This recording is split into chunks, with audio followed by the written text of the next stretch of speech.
Hi, எல்லாரும் வந்துட்டீங்களா? April 25 current affairs பார்த்துலாமா? ஃபர்ஸ்ட் எக்கனாமிக்ஸ்ல இருந்து ஸ்டார்ட் பண்ணலாம். இந்தியாவும் மாலத்தீவ்ஸும் என்ன பண்றாங்க அப்படின்னா, சார்க்கோட கரன்சி ஸ்வாப் மூலியமா ₹30 மில்லியன் இந்தியன் ருபீஸ் வந்து ஸ்வாப் பண்றாங்க. ஸோ அது என்னன்னு பார்த்துடலாமா? ஸோ கவர்மெண்ட் ஆஃப் இந்தியா வந்து 30 மில்லியன் இந்தியன் கரன்சிஸை வந்து மாலத்தீவ்ஸோட ஃபெசிலிட்டி கூட ஸ்வாப் பண்ணிக்க போறாங்க. ஸோ இது எதுக்கு கீழே வரும் அப்படின்னா, சார்க்னா என்ன? South Asian Association for Regional கோஆப்ரேஷனோட கரன்சி ஸ்வாப் ஃப்ரேம்வொர்க் கூட வரும். ஸோ இது எதுக்கு அப்படின்னா, ஒரு கண்ட்ரி இன்னொரு கண்ட்ரி கூட ஃபாரின் எக்ஸ்சேஞ்சில் மணியை வந்து ஸ்வாப் பண்ணிப்பாங்க. ஸோ இது எதுக்காண்டி அப்படின்னா, ஃபாரின் எக்ஸ்சேஞ்சில் எனக்கு ஒரு சின்ன ஷார்ட் டேர்மாக வந்து ஒரு லிக்விடிட்டி தேவைப்படுது, எனக்கு கொஞ்சம் ஹியர் அண்ட் தேர் கொஞ்சம் லிக்விடிட்டி மணி ஈஸியாக மூவ் பண்ணுறதுக்கு எனக்கு ஆப்ஷன் இருக்குது அப்படின்னா நான் அதை டேக் பண்ணிப்பேன். ஸோ இட்ஸ் கைண்ட் ஆஃப் இது வந்து லோன் கிடையாது, பட் வந்து என்ன அப்படின்னா நம்மளோட லிக்விடிட்டியை அதாவது பணப்பழக்கத்தை ஈஸ் பண்ணிக்கிறதுக்கான ஒரு மெத்தட். ஸோ அதுதான் என்ன, அதுக்காண்டி வந்து இந்தியா வந்து மாலத்தீவ்ஸ் கூட 30 மில்லியன் இந்தியன் ருபீஸை வந்து கொடுத்துருக்காங்க. ஸோ அதுக்கப்புறம் RBI eases foreign exchange rule for banks. So foreign exchange வந்து இப்போது பேங்க்ஸ்குள்ளே நடக்கணும் அப்படின்னா அதுக்கு ரொம்ப ஸ்ட்ரிக்டான ரூல்ஸ் எல்லாம் இருந்துச்சு. ஸோ அதில் ஒரு சில ரூல்ஸை வந்து ஆர்பிஐ வந்து இப்போ ரிலாக்ஸ் பண்ணியிருக்காங்க. ஸோ இப்போ என்ன சொல்லியிருக்காங்க அப்படின்னா, பேங்க்ஸ் அவங்களாவே ரிலேட்டட் பார்ட்டி ஹெட்ஜிங்கில் வந்து இன்வால்வ் ஆகிக்கலாம், என்கேஜ் ஆகிக்கலாம். எவ்வளோ தூரத்துக்கு அப்படின்னா அதோட கேபிட்டல் $100 மில்லியன் அளவுக்கு பண்ணிக்கலாம். ஸோ அது என்ன ஹெட்ஜிங் அப்படின்னா, ஹெட்ஜிங் அப்படின்னா என்ன அப்படின்னா, ஒரு ரெண்டு பார்ட்டி ஒரு பைலேட்டரல் ட்ரேட் மாதிரி ஃபார்ம் பண்ணிக்கணும். ஸோ அது எதுக்கு அப்படின்னா அவங்க ரெண்டு பேரோட அசெட்ஸை வந்து ப்ரொடெக்ட் பண்ணிக்கிறதுக்காண்டி. அது என்ன அசெட்ஸை ப்ரொடெக்ட் பண்ணிக்கிறது? ஸோ இப்போ ஒரு ரெண்டு பேர் சேர்ந்து அமௌண்ட்டை வந்து ஒரு இதில் போட்டிருக்காங்க. ஸோ அந்த அமௌண்ட் இன்ஃப்ளேஷனாலேயோ இல்லை மார்க்கெட் ஃப்ளக்சுவேஷனாலேயோ வேறு ஏதோ ஒரு காரணத்துக்காண்டி அந்த அசெட் வந்து வீணாகிடக்கூடாது, அதை வந்து ப்ரொடெக்ட் பண்ணிக்கணும் அப்படின்ட்டு அதுக்காண்டி பண்ணப்படுற திங்ஸ் தான் என்ன அப்படின்னா ஹெட்ஜிங். ஸோ ஹெட்ஜிங்ன்றது ஒரு ஃபினான்ஷியல் ஸ்ட்ராட்டஜி. ஸோ இதெல்லாம் எது ப்ரொடெக்ட் பண்ணுறதுக்கு எதுக்கெல்லாம் அகேன்ஸ்டாக இதை வந்து யூஸ் பண்ணுவாங்க அப்படின்னா, கரன்சி ஃப்ளக்சுவேஷன் மாதிரியான ஸ்ட்ரிக்டான ஒஸ்டான திங்ஸ்க்கு அகேன்ஸ்டாக அவங்களோட ப்ராப்பர்ட்டியை வந்து வித் ஹோல்ட் பண்ணிக்கணும், ப்ராப்பர்ட்டியை வந்து ப்ரொடெக்ட் பண்ணிக்கணுன்றதுக்காண்டி பண்ணுறது தான் ஹெட்ஜிங். ஸோ இதை வந்து ரிலேட்டட் பார்ட்டி ஹெட்ஜிங் அவங்களே பண்ணிக்கலாம்ப்பா அப்படின்னு வந்து சொல்லியிருக்காங்க. ஸோ இதுக்கு முன்னாடி ஸ்ட்ரிக்டான ரூல்ஸ் இருந்துச்சு இல்லையா, அப்போ வந்து கவர்மெண்ட் வந்து பேங்க்ஸை வந்து நீங்கள் ஹெட்ஜிங்குள்ளேயே போகக்கூடாது, ஹெட்ஜிங் டிரான்சாக்ஷனில் காலே வைக்கக்கூடாது நீங்களா. ஸோ எந்த ஒரு கோஆப்ரேட்டிவ் ரிலேட்டட் ஹெட்ஜிங்கை நீங்கள் ஓனாக வந்து பண்ணக்கூடாது அப்படின்னு சொல்லியிருந்தாங்க. ஸோ இப்போ ஆர்பிஐ பரவாயில்லடா பண்ணிக்கோங்க, ஒரு $100 மில்லியன் அளவுக்கு மட்டும் பண்ணிக்கோங்க அப்படின்ற மாதிரி சொல்லியிருக்காங்க. ஸோ அதுக்கப்புறம் ஜியோ ஃபினான்ஷியல் சர்வீசஸும் அலையன்ஸ் இன்சூரன்ஸும் வந்து ஜாயிண்ட் வெஞ்சருக்குள்ளே போகிறாங்க. So Reliance Jio financial services 50-50 joint venture. அப்படின்னா என்ன அப்படின்னா, $100 இருக்குது, நானும் மிஸ்டர் எக்ஸும் வந்து பார்ட்னர்ஷிப்குள்ள போகிறோம், 50-50 ஜாயிண்ட் வெஞ்சர்னா நான் $50 போட்டால் மிஸ்டர் எக்ஸும் $50 போடணும். ஸோ அதாவது சேம் அமௌண்ட் ஆஃப் இனிஷியல் கேபிட்டலாக உள்ள போடுறது தான் வந்து ஜாயிண்ட் வெஞ்சர். ஸோ இது வந்து யார் யார் பண்ணுறாங்க அப்படின்னா, ஜியோட ஃபினான்ஷியல் சர்வீஸும் Allianz insurance. So Allianz insurance என்ன அப்படின்னா ஒரு German based multinational financial service company, ஓகேவா. ஸோ இதுதான் அலையன்ஸ் இன்சூரன்ஸ். ஸோ இவங்க ரெண்டு பேரும் சேர்ந்து இந்தியாவுக்குள்ளே வர போகிறாங்க, இந்தியாவோட இன்சூரன்ஸ் செக்டர்ஸ்குள்ளே வர போகிறாங்க. ஸோ அப்போ இது என்ன பண்ணுவோம், ஆல்ரெடி இன்சூரன்ஸில் போயிட்டு இருக்கவங்களுக்குலாம் கொஞ்சம் என்னடா புதுசாக ஒருத்தவங்க பல்காக இறங்குறாங்களே அப்படி தான் இருக்கும். ஸோ இப்போ போயிட்டு இருக்க இன்சூரன்ஸோட ஜென்ரல் இன்சூரன்ஸ் மார்க்கெட் கொஞ்சம் வந்து லைக் புதுசாக ஒருத்தவங்க உள்ளே வந்தாங்க அப்படின்னா லைக் கொஞ்சம் டிஸ்டர்பன்ஸ் எல்லாம் இருக்கும் இல்லையா. ஸோ அந்த மாதிரி திங் வந்துருக்கும். ஸோ நம்ம இதில் ஞாபகம் வச்சுக்க வேண்டியது என்ன அப்படின்னா, ஜாயிண்ட் வெஞ்சர் 50-50% யாருக்கும் ஜியோ ஃபினான்ஷியல் சர்வீசஸ்க்கும் அலையன்ஸ் இன்சூரன்ஸ்க்கும், ஓகேவா. ஸோ அதுக்கப்புறம் சயின்ஸ் அண்ட் டெக்னாலஜி போகலாமா. இந்தியாவும் ஜப்பானும் என்ன பண்ணுறாங்க அப்படின்னா ஏஐ ரெடி ஸ்மார்ட் சிட்டி பார்ட்னர்ஷிப்புக்குள்ளே போகிறாங்க. ஸோ இதுபடி என்ன அப்படின்னா, இப்போ இருக்க டேட்டா மாதிரியே காம்ப்ரிஹென்சிவாக டேட்டாஸ் எடுத்து ஸோ அதை வந்து ஆர்டிஃபிஷியல் இன்டெலிஜென்ஸ்க்கெலாம் கொடுத்து அதெல்லாம் ப்ராசஸ் பண்ணி ஒரு ஸ்மார்ட் சிட்டியோட இன்ஃப்ராஸ்ட்ரக்சரை டெவலப் பண்ணுறாங்க.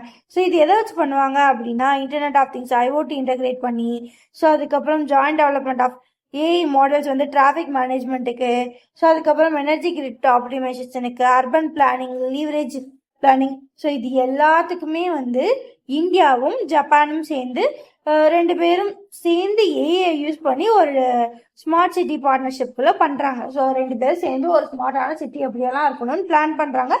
அதுக்கான மாடல்ஸை வந்து கிரியேட் பண்றாங்க. ஸோ இதுல வந்து இதுக்கு வந்து அட்வான்ஸான டெக்னாலஜி கேப்பபிலிட்டி ஜப்பான் தரும், மேசிவான scale work and IT work ஃபோர்ஸை இந்தியா தரும். ஓகேவா, நீ டெக்னாலஜியை தான், நான் ஒர்க் ஃபோர்ஸை தரேன். 2 பேரும் சேர்ந்து ஒரு ஸ்மார்ட் சிட்டிக்கான பார்ட்னர்ஷிப்பை கிரியேட் பண்ணி ஒரு ஏஐ ரெடி ஸ்மார்ட் சிட்டியை வந்து பிளான் பண்ணலான்றதா இந்த பார்ட்னர்ஷிப். ஸோ அதுக்கப்புறம் பாரத் ஜென்னோ எல்என்டி லார்சன் அண்ட் டர்போவும் ஒரு எம்ஓஐ சைன் பண்ணுறாங்க. எதுக்கு அப்படின்னா ஒரு புது சாவரன் ஏஐ பிளாட்ஃபார்மை வந்து கிரியேட் பண்ணணும். ஸோ இது வந்து என்ன ஏஐ கம்ப்யூட் பிளாட்ஃபார்ம். ஸோ இது எதுக்கு அப்படின்னா ஃபிசிக்கல் டேட்டா சென்டர்ஸை இன்க்ளூட் பண்ணி algorithm and training data work பண்ணணும் அப்படின்றதுக்கு. ஸோ என்ன சொல்ல வராங்க அப்படின்னா பாரத் ஜென்னோ லார்சன் அண்ட் டர்போவும் சேர்ந்து ஒரு புது ஏஐ கிரியேட் பண்ண போகிறோம், அவ்வளோதான் மேட்டர். ஸோ அதுக்கப்புறம் நாசா வந்து என்ன சொல்லியிருக்காங்க அப்படின்னா நாங்கள் வந்து நான்சி கிரேஸ் ரோமன் ஸ்பேஸ் டெலஸ்கோப்னு ஒன்று இறக்குறோம். ஸோ அதுக்கான இன்னும் நிறைய டீட்டெயில்ஸை வந்து நாங்கள் தரோன்னு முன் வந்திருக்காங்க. ஸோ இந்த டெலஸ்கோப் இதுக்கு முன்னாடி இருந்த ஹம்பிள் ஸ்பேஸ் டெலஸ்கோப்போட 100 மடங்கு கிரேட்டர் வியூ வந்து கொடுக்கும்னு சொல்லியிருக்காங்க. ஸோ இதெல்லாம் எதுக்கு அப்படின்னா mysteries of dark energy and dark மேட்டரை வந்து அப்சர்வ் பண்ணணும். ஸோ அதை வந்து அன்ட்ராவல் பண்ணணும் அப்படின்றதுக்காண்டி, இந்த யூனிவர்ஸோட எக்ஸ்பான்ஷனை பற்றி இன்னும் நம்ம ட்ராக் பண்ணுன்றதுக்காண்டி தான் இந்த டெலஸ்கோப். ஸோ இந்த டெலஸ்கோப்பை பற்றி என்ன சொல்லியிருக்காங்க அப்படின்னா இது ஹம்பிள் ஸ்பேஸ் டெலஸ்கோப்பை விட 100 மடங்கு அதிகமான வியூவை கொடுக்கும்னு சொல்லியிருக்காங்க. ஸோ அதுக்கப்புறம் ஒரு 2 ஸ்பேஸ் ரிலேட்டட் தான் பார்க்க போகிறோம். ஃபர்ஸ்ட்டு ப்ளூ ஆரிஜினோட ராக்கெட் வந்து ஃபெயில் ஆயிடுச்சு. ஸோ என்ன அப்படின்னா ப்ளூ ஆரிஜின் வந்து ஒரு ராக்கெட் வந்து லான்ச் பண்ணியிருக்காங்க. ஸோ அது என்ன ஆயிடுச்சு அப்படின்னா ஃபெயில் ஆயிடுச்சு. அது எப்படி ஆச்சு அப்படின்னு பார்க்கலாமா? ஸோ த நியூ கிளென் 3 NG3ன்ற மிஷன் வந்து ப்ளூ ஆரிஜினோடது. ஸோ இதுக்காண்டி தான் அவங்க வந்து கேப் கேர்னிவல் ஃப்ளோரிடாலேருந்து இந்த ப்ளூ ஆரிஜின் ராக்கெட்டை வந்து லான்ச் பண்ணாங்க. ஸோ இது ஃப்ளோரிடாலேருந்து போய் ஒரு குறிப்பிட்ட ஃபர்ஸ்ட் ரிவ்யூஸ் வந்து முடிச்சிருச்சு. ஸோ ஃபர்ஸ்ட் ரிவ்யூஸ் முடிஞ்சிருச்சு அப்படின்னா ஃப்ளோரிடாலேருந்து ஓஷன் பிளாட்ஃபார்முக்கு மேலே போயிடுச்சு. ஸோ அதுக்கு அடுத்து என்ன ஆகணும் அப்படின்னா செகண்ட் இன்ஜின் வந்து பர்ன் ஆகி and second stage of flight வந்து சீக்வன்ஸ் இருக்கும். ஸோ அப்போ வந்து செகண்ட் ஸ்டேஜ் ஆஃப் ஃப்ளூயல் வந்து பர்ன் ஆகி உங்களுக்கு வந்து த்ரஸ்ட் ப்ரொடியூஸ் பண்ணி அது வந்து செகண்ட் ஸ்டேஜ்குள்ளே போகணும். ஸோ அப்போ வந்து பர்னிங் கரெக்டாக நடக்கலை. ஸோ அதாவது ஒரு த்ரஸ்ட் அப்படின்னா என்ன அப்படின்னா ராக்கெட்டை புஷ் பண்ணக்கூடிய அதாவது பிடிச்சி தள்ளக்கூடிய எனர்ஜி தான் த்ரஸ்ட். எனக்கு புஷ்ஷுக்குள்ள கொஞ்சம் இன்ன வரைக்கும் கன்ஃபியூஷன் இருக்கு, நம்ம தமிழ்லேயே போய்க்கலாம். பிடிச்சி அடுத்த கட்டத்துக்கு தள்ளுற எனர்ஜிக்கு பேர் தான் த்ரஸ்ட். ஸோ அது வந்து கரெக்டாக ப்ரொடியூஸ் ஆகாததுனால அந்த இது வந்து ஃபெயில் ஆயிடுச்சு. ஓகேவா? ஸோ இதை வந்து என்னன்னு சொல்லியிருக்காங்க அப்படின்னா இட் இஸ் அ மிஸ்ஹேப், இது ஒரு ஆக்சிடென்ட். ஸோ அப்படின்னு வந்து ஃபெடரல் ஏவியேஷன் அட்மினிஸ்ட்ரேஷன் வந்து சொல்லியிருக்கு. ஓகேவா? ஸோ இதுல இருந்து என்ன தெரியுது அப்படின்னா ப்ளூ ஆரிஜின் ராக்கெட் வந்து போகல, ஃபெயில் ஆயிடுச்சு, அவ்வளோதான் மேட்ரு. ஸோ இது ஃபெயிலியர் ஆனதுனால என்னாச்சு அப்படின்னா ஏஎஸ்டியோட ஸ்பேஸ் மொபைல் சேட்டலைட் வந்து அதோட இன்டென்டட் ஆர்பிட்டை வந்து ரீச் பண்ண முடியல. இப்போ வந்து ப்ளூ ஆரிஜின் ராக்கெட்ல வச்சு லான்ச் பண்ணியிருக்காங்க. இந்த ராக்கெட் வந்து ஓஷன் பிளாட்ஃபார்மை தாண்டி மேலே போயிடுச்சு. அதுக்கு அடுத்து அதனால புஷ் வந்து கிரியேட் பண்ண முடியல. ஸோ அதனால அதுல போன ஏஎஸ்டி ஸ்பேஸ் மொபைலால அது ரீச் பண்ண வேண்டிய ஆர்பிட்டை ரீச் பண்ணல. ஸோ அது ரீச் பண்ண வேண்டிய ஆர்பிட்டுக்கு கீழே தான் இருந்துச்சு. ஸோ இது வந்து லோயர் எர்த் ஆர்பிட்குள்ள இருக்கு, அதாவது அது போக வேண்டிய இடத்துக்கு கீழே இருக்கு அப்படின்றதுனாலையும், ஸோ இதோட த்ரஸ்ட்டை ரீகரெக்ட் பண்ணி இதை ஆன்போர்ட் பண்ண முடியாததுனாலையும் ஸோ இதை என்ன பண்ணிட்டாங்க அப்படின்னா டீபோர்ட் பண்ணிட்டாங்க. ஸோ டி ஆர்பிட் அப்படின்னா என்ன அப்படின்னா ஸோ அது போக வேண்டிய ஆர்பிட்ல போகலனாலோ இல்லை வேற ஏதாவது பிரச்சனை இருக்குனாலோ அதே ஆர்பிட்ல விட மாட்டாங்க. ஏன்னா கொஞ்சம் நாள் அது கீழே விழுறப்ப பெரிய ஆக்சிடென்ட் இருக்கலாம்.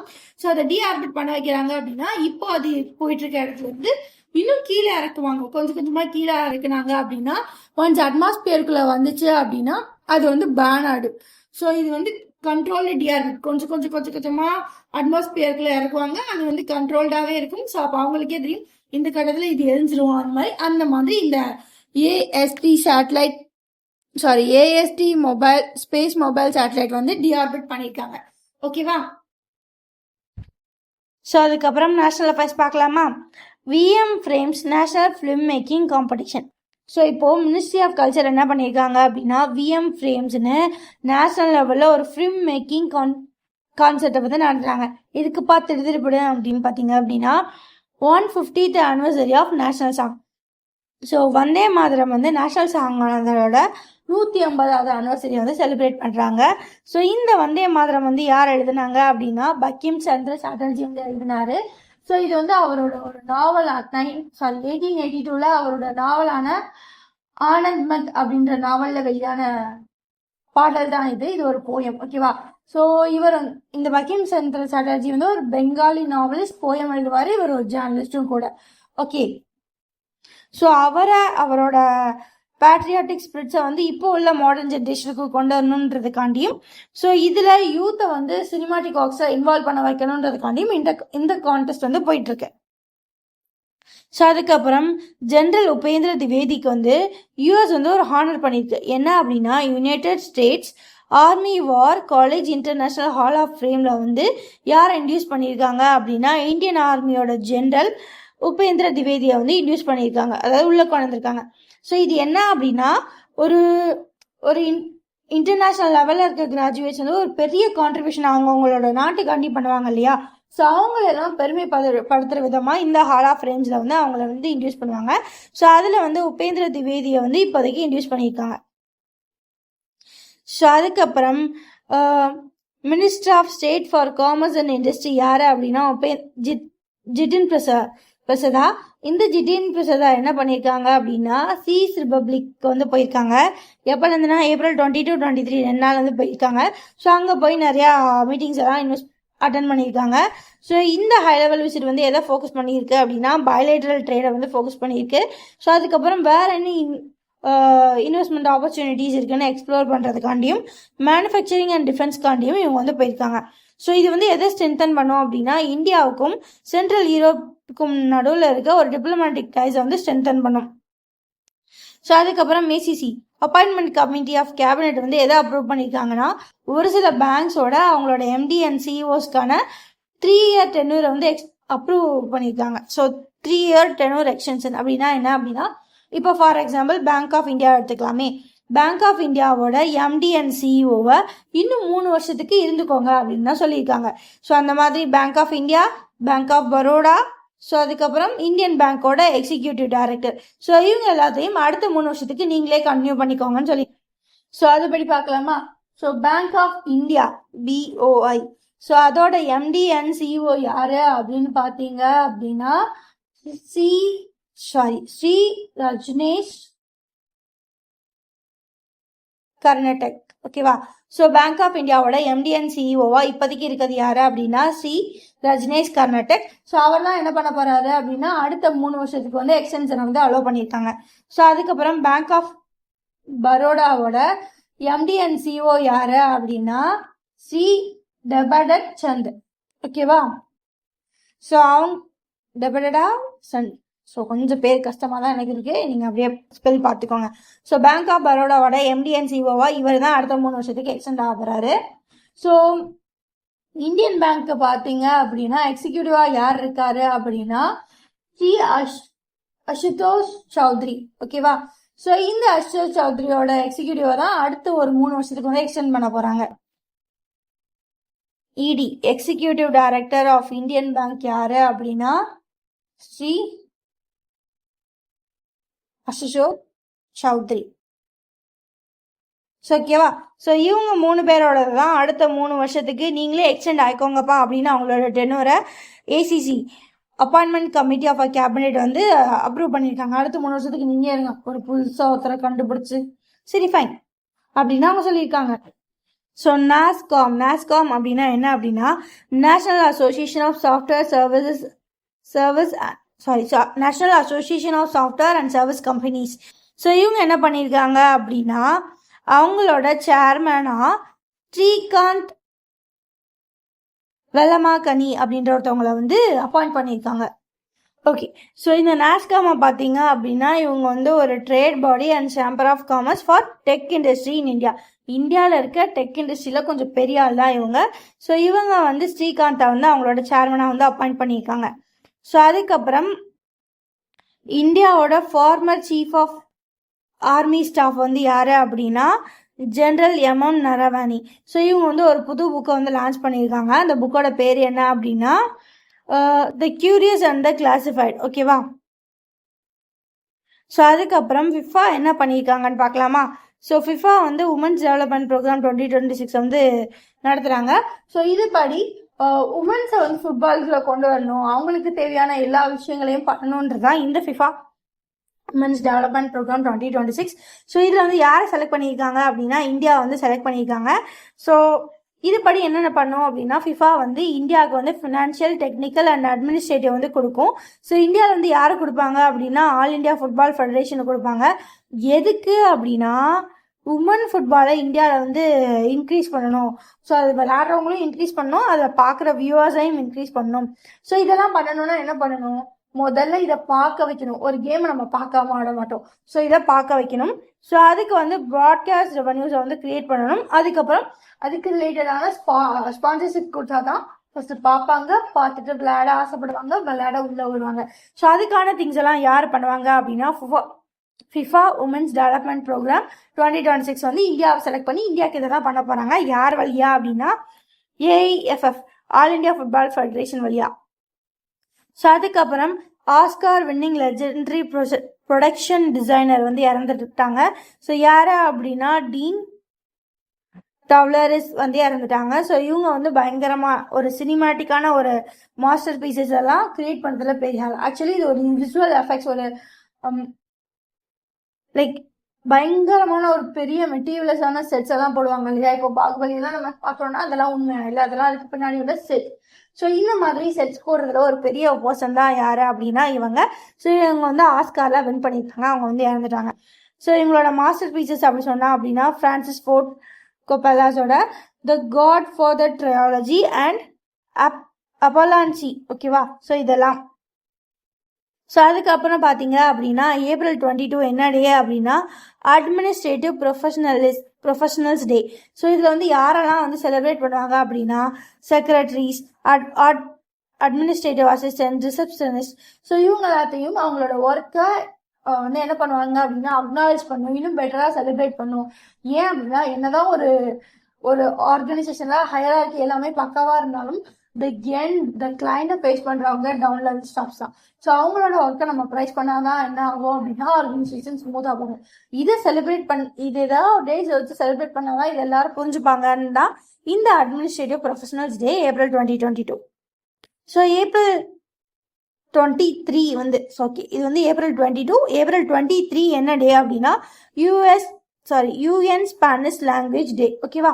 ஸோ இது வந்து எதுக்கு செலிப்ரேட் பண்ணுவாங்க, யாரை ஹானர் பண்ணுறா அப்படின்னா anniversary of death of Miguel de Cervantes. So இவர் வந்து ஒரு ஸ்பானிஷில் வந்து லெஜெண்டரி ஆத்தர்.